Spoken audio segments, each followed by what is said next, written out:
This is the first video in a series of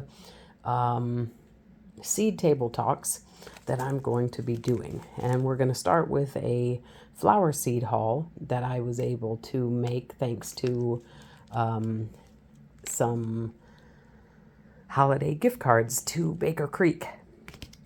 This is the Persian carpet zinnia. I'm excited to get an opportunity to grow a shorter plant as well. I really love the bicolor, and it's fun when you have a mix because you don't know when you plant the seeds what you're going to get. All right, next up is the polar bear zinnia. I thought this would be fun because I have a lot of other colors, and I liked the idea of growing a white zinnia. It kind of has almost a greenish tint to it, so we'll see what happens. There's another freebie that I got, Phlox Lavender Beauty. This is phlox. Actually, I have a lot of phlox that is growing perennially. It is a perennial in my area. This is my first go-round with celosia flowers, also called coxcomb. This is Orient number 2. Here's what I discovered. The edible flowers make a lovely tea. What? You can make tea with these? That is so cool. And only 8 inches tall, but the flowers get 8 inches? Yeah, we had to have this one. That one last because it's different. Then the red raven. I mean, I think that's self-explanatory why I picked it, right? But check out what's cool about this one. And its striking red leaves and large blood red blooms, this variety brings a dramatic flair to the garden. The leaves are edible, and the blossoms can be made into tea. Compact, easy to grow, and so beautiful. The leaves are edible. So that's what I was saying. I don't know if all coxcomb, if their leaves are edible, but wow, wouldn't that be cool to put these in a salad? I wonder what they taste like. So, yeah, there's my disclaimer. Do your own research. Make decisions based on your own information. And we just come here to chat and share stuff with each other. So then we have the Indiana Giant. But the fact that the heads could get 14 inches across, that would be interesting. And all of these are not frost hardy, and they are full sun. And lastly, the Chinese woolflower. So it is still of the same genus. These are all celosia, but it is not a coxcomb. A nearly extinct edible ornamental, phenomenally tender and delicious leaves. There we go with delicious leaves again. The greens of this beautiful celosia have been our favorite ingredient at the Baker Creek Test Kitchen. We love them tempura style on pizza and in salads. Blooms look like a tangle of colorful yarn. 15 seeds in. No, minimum 50 seeds. It must be really small. For $5, this is an expensive flower to me, but it's special. I think it's special, so it was worth it. Next up is also another variety that I don't peek, okay, that I've never grown, but I've always thought they look really cool, and I said, you know what, let's do it. Gomphrena. Isn't that a really interesting looking flower? They remind me of clover heads. So atomic purple. That's pretty cool. I just think these are full sun, not frost hardy. That's not what I was going to say, but I just think they're a really cool looking flower, and they will, maybe I will be making some bouquets. This striking, vibrant beauty is the Strawberry Fields Gomphrena. Stunning when planted en masse and a phenomenal bedding flower. It produces long season color that does not tire. Very cool. 6 to 8 inches apart. So these can be planted rather close to each other. I really hope to have kind of a large flower bed. I've been talking about at least for a couple of years that I just want to have a side of my yard, along the fence just full of flowers. And these would be a great candidate for that. This one I'm for sure going to grow. Okay, next up we got some dahlias. I've been meaning to update you guys on the dahlia tubers that I was surprised I even got, because I never planted. I grew some seedlings, and then I planted some seeds and therefore grew some seedlings that I never planted out. However, I was pleased to find that they did produce tubers in the seed cells. And I need to update you on that because, yeah. Anyways, so I always see dahlias on Instagram mainly. And my gosh, these are impressive flowers. And people who grow dahlias are serious, and I don't blame you. But these are the ones that I got. I think that's an interesting name. The Unwins Mix. Then we have the Dandy Improved. Perennial zones 3 to 10. Tubers may be overwintered in frost-free conditions and replanted following year. That's interesting to me because they say perennial in zones 3 to 10. So if you tell me that, then I'm going to believe that it shouldn't, maybe overwintered in frost-free conditions. This is a little confusing to me. Someone help me out. Right? Tubers may be overwintered in frost-free conditions. So that tells me pull them up like everyone does and put them somewhere safe and replanted the following year. But then you also tell me that they're perennial in zones 3 to 10. I'm in zone 6. So perennial means that I should be able to leave them in the ground. Doesn't that make sense? Anyways, I got some dahlias because I just really want dahlias in my yard. Okay, next up is bachelor's button. Funny part, but bachelor button are an edible and they're also perennial, and I just thought these were a really cool color. Classic Magic. Scent of plum, aubergine, and lilac is a thrilling departure from the classic blue bachelor's buttons. Excellent for arrangements, beds, and borders, and the flowers are edible. 3-foot-tall plants will be buzzing with pollinators. I've not yet tried the flowers, but this will be my year because I'm going to get bachelor's button flowers. Next up, Snapdragon Bazaar Mix. These are really, really cool, aren't they? They are bizarre, so we had to try them. Patterns. What better way to liven up borders and brighten up bouquets than with these funky edible ornamentals? And I didn't know that snapdragons were edible for the longest time. Part of how I discovered that they were edible was because how the GMO tomato, the purple tomato, was made was actually they spliced genes from a snapdragon into a tomato in order to get the color. I didn't know snapdragons were edible, so at least there's that, right? I am not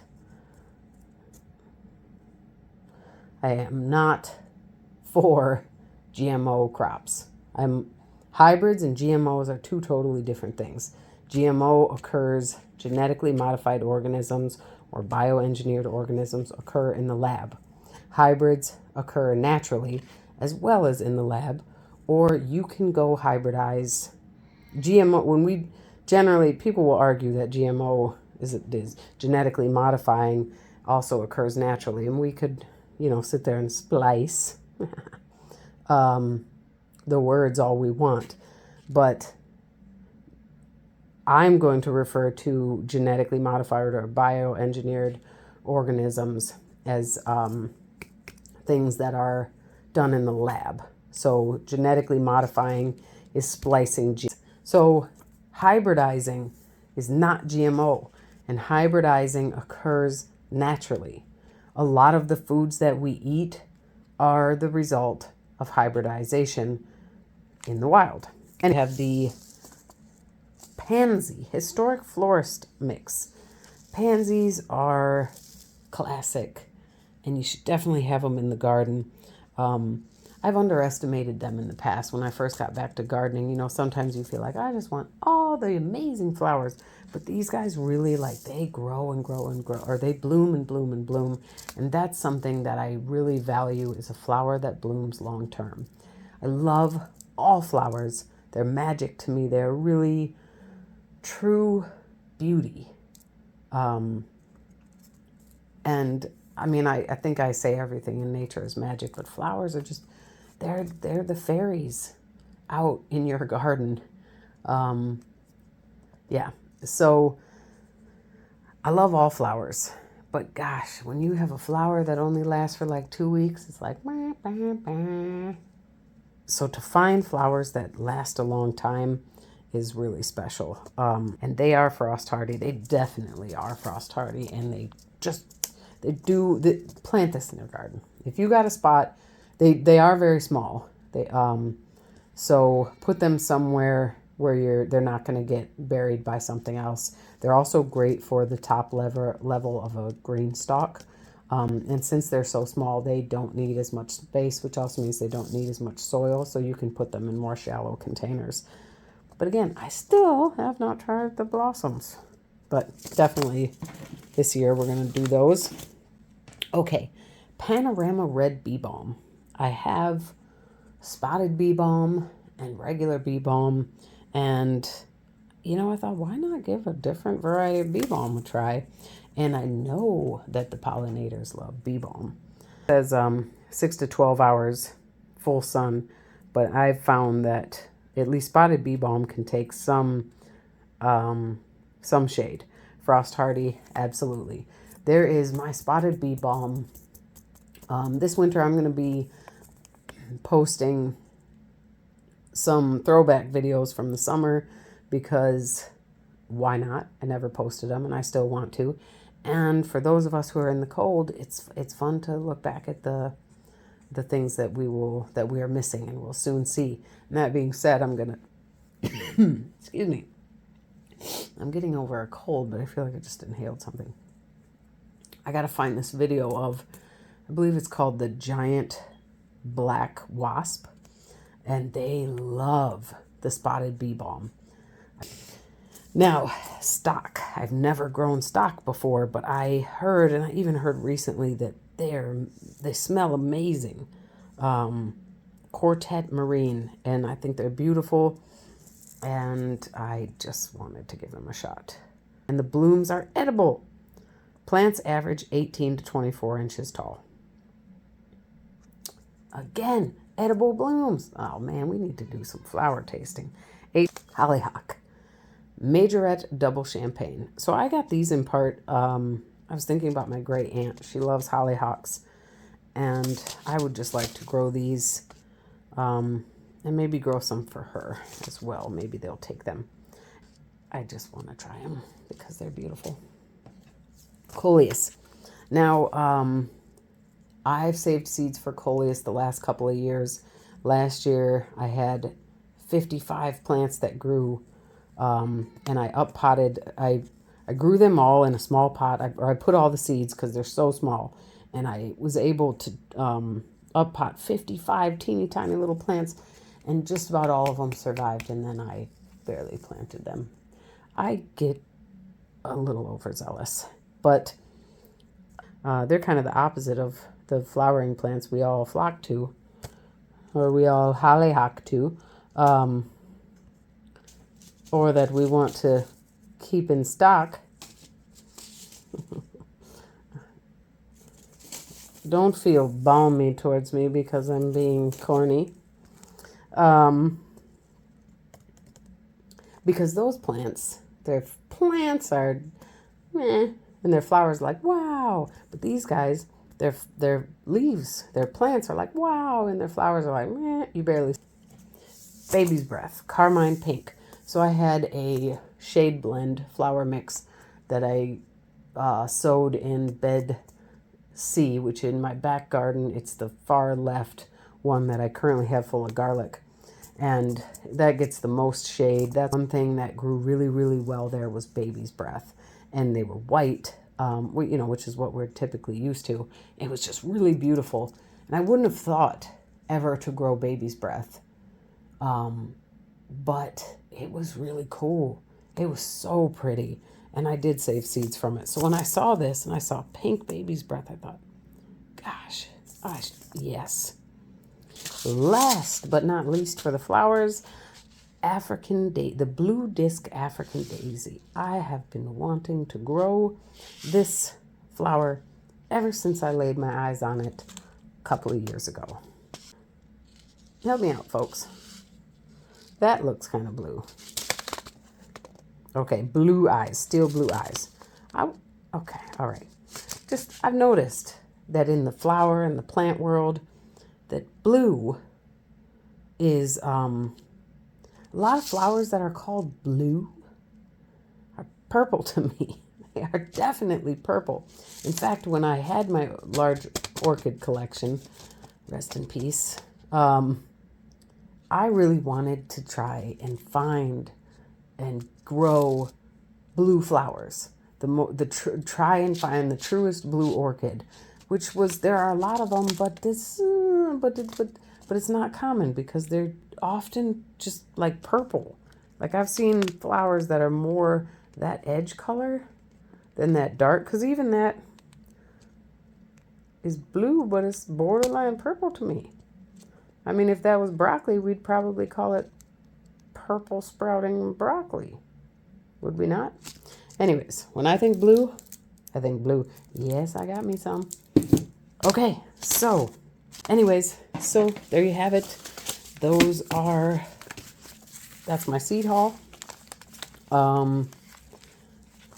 That is my flower seed haul and the first of my seed table talks.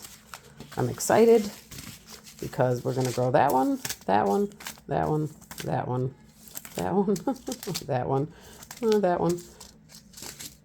We'll maybe hold off on we'll see. We'll see. We'll see. You, and you. Because I don't have infinite space. So we'll see. If you've grown, we'll see. What will we see? Will we, LB? Will we see? If you've grown any of these, or if any of these, I would love to hear your experience. If you have some tips, again, I am in 6A, Michigan. So 6A, the zones, that really just refers to the coldest average temperature that we get. So it's not an end-all be-all, but it does give you an idea of where I'm at. You know, I'm not tropical or subtropical or a warm climate, but we do get really, we have a nice season. All right, I hope that you enjoyed this seed haul, and I would love to hear from you in the comments, and stay tuned. If you enjoyed this video, let me know. And if you'd like to follow along, it is free to subscribe, and you can hit the notification bell if you're interested in getting notifications for when I come out with new videos. And like I said, I'm going to be doing a lot more seed talk. Not so much seed hauls, because it's going to be new seeds as well as old seeds, and new seeds that are old and seeds that I harvested. But it's going to be more so about what types of varieties. I'm thinking of certain things like peas and beans. What types of peas and beans am I thinking about growing for the new year? Here's a little sneak peek. These I did just get. Blue goose cowpeas. These looked cool. So that's just a little preview into one of the things I'm thinking about growing in terms of legumes. All right. Thank you so much for your time and your interest. Be safe. Be well. Bye for now.